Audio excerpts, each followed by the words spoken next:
हम अयोध्या की पावन धरा पे हैं और हमारे साथ जो हैं ये बवंडर बाबा के नाम से काफ़ी प्रसिद्ध है और वैसे इनका वास्तविक नाम विनोद सनातनी है, जो इंदौर मध्य प्रदेश से पिछले 3 वर्षों से अपनी यात्रा प्रारंभ किए हैं और अभी इनकी यात्रा लगातार चल रही है और आज शाम को ये प्राण प्रतिष्ठा में शामिल होने के लिए यहाँ पर पहुँचे अयोध्या धाम में। और इस बवंडर बाबा की कहानी हम सुनते हैं इनकी जुबानी। जय श्री राम, जय श्री राम। राम सत्य है, राम मर्यादा है, राम प्रेम है, राम करुणा है, राम अपनत्व है, राम वसुदेव कुटुंब है। महाराज जी, आपने जो ये यात्रा प्रारंभ किया तो ये किससे प्रेरित है? ये अयोध्या जी से मैं भूमि पूजन में ड्राइवर के रूप में आया था। 3 साल पहले मैं ट्रेवल्स का काम करता था इंदौर में। भूमि पूजन में साक्षी हुआ, शादी नहीं की थी, 37 साल की उम्र थी, परिवार में सबसे छोटा था, कोई जिम्मेदारी नहीं थी, बिल्कुल फ्रीडम आदमी था। मुझे कुछ करना था, मेरे को मौका मिला भूमि पूजन का। सरयू माता से जल लेके अपने जीवन को राम जी के चरणों में सौंपा और संकल्प लिया कि पूरे देश में अयोध्या जी का आमंत्रण दूंगा। उसके लिए गाड़ी की योजना बनाई। 1 लाख किलोमीटर 21 फरवरी 2021 को इंदौर से यात्रा आरंभ करी।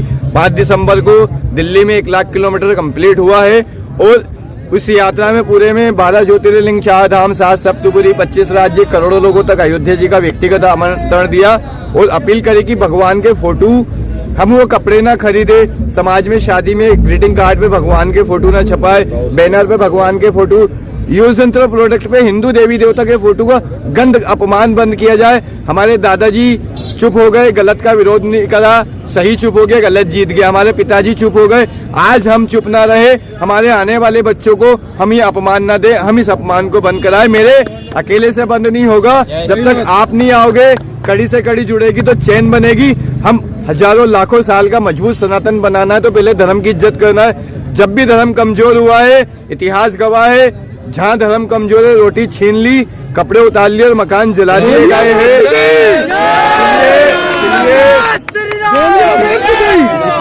इसीलिए अपने धर्म का सम्मान करे, तो धर्म रहेगा तो देश रहेगा, तो मकान, दुकान, मोबाइल और गाड़ी घोड़ा रहेगा। हमारा बेस, हमारा आधार, हमारा धर्म है, तो धर्म का आप सम्मान करें। आज बाइबल के आधार पे देश है, कुरान के आधार पे देश है, क्योंकि वो उसका सम्मान करते। गीता रामायण का आधार पे नहीं है, क्योंकि ये पढ़ना तक नहीं जानते, सम्मान कहाँ से करेंगे। तो आज हमारे देश में योगी मोदी जी जैसे पूरे सनातनी जागरूक हुए हैं, तो हम हमारी शिक्षा आप सभी से निवेदन है, अपने घर से निकले तो तिलक लगा के। मुसलमान को टोपी लगाने में शर्म नहीं आती, आपको तिलक लगाने में शर्म नहीं आना चाहिए। Good morning, good night, 1 day की लाइफ छोड़े और सनातन संस्कृति अपनाए। हमारे बच्चों को सुबह उठे तो राम राम से उनका उच्चारण करे, सोए तो राम राम से उच्चारण करे, राधे राधे से करे, कृष्ण से करे, जो आपको पसंद है वो अपनी संस्कृति अपने बच्चों में अपने घर से शुरुआत करे। और मेरी माताओं से हाथ जोड़ के अनुरोध है कि आप अपनी बच्चियों को बाल रूप में जो छोटे छोटे कपड़े पहनाती है, आप आपकी बच्ची को भद्र होना सिखाती है। माँ अपनी बच्ची को बिगाड़ती है, क्योंकि छोटी बच्ची को माँ कपड़े पहना रही है, तो बच्ची तो पहनेगी ना, उसमें संस्कार आएगी, संस्कार आएंगे ना माँ के माध्यम से। तो माता से अनुरोध है उसको संस्कारित कपड़े पहनाए, अपनी बिटियाओं को संस्कार दे अपने धर्म का, नहीं तो विधर्मी तो उनका माइंड वॉश करने का काम करके ब्लाउज की हाथ के तहत फंसा के 36 टुकड़े करके फ्रिज में पैक करे। तो अपनी बेटी को फ्रिज में पैक कराना है तो उनको भद्र कपड़े पहनाओ आप, खुशी खुशी। अभी तक कितने हजार किलोमीटर की यात्रा? 1 लाख किलोमीटर प्लस 3 साल हो चुके हैं हमको। सोशल मीडिया पे बवंडर बाबा के नाम से Facebook, Instagram, YouTube, Twitter, Google, all social media update है ये यात्रा। रहने वाले से कहाँ के? जन्म स्थान इंदौर मध्य प्रदेश है और अब इस पूरे ब्रह्मांड का रहने वाला हूँ। यहाँ खड़ा हूँ, ये मेरा घर है, मेरा 1 लाख किलोमीटर की यात्रा आप पार कर गए हैं। हाँ, उसमें जो खर्चे आए, एक्सपेंसेस आए, कहाँ से आते हैं? हाँ, ये आरंभ जो किया था मेरा लगाया, उसके बाद मेरे को जैसे आप आए मेरी बात को रखने के लिए, आपने आपका समय और ये वीडियो दिया। इसी तरह राम जी हनुमान जी के भक्त आए, उन्होंने जब समझा तो उन्होंने उनकी इच्छा अनुरूप पेट्रोल, पानी और ये यात्रा का सहयोग किया। मैं क्रांतिकारी बनाऊं तो सम्मान पूर्वक इस यात्रा का सहयोग।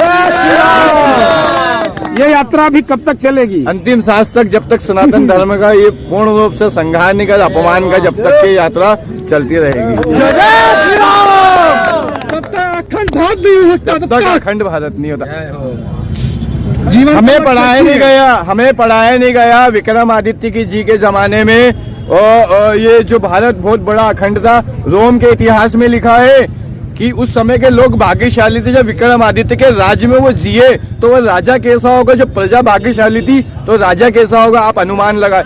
हमारे योद्धाओं के बारे में नहीं, हमको राक्षस और घिनौने लोगों के बारे में पढ़ाया गया। हमारे लोगों को हमारे बारे में अब हमारा भाग्य उदय हुआ है, अब हमारे संस्कार के बारे में हमें थोड़ी थोड़ी जानकारी मिली है और अब गुरुकुल के इस पर हम काम करें। और आप लोग भी गुरुकुल के क्षेत्र में अपने बच्चों को पढ़ाए, अपने घर से संस्कृति दे, गीता रामायण पे धूल ना चढ़ाए, कभी कभी उसके पन्ने खोल के पढ़े तो आपको जीवन में प्रकाश आएगा।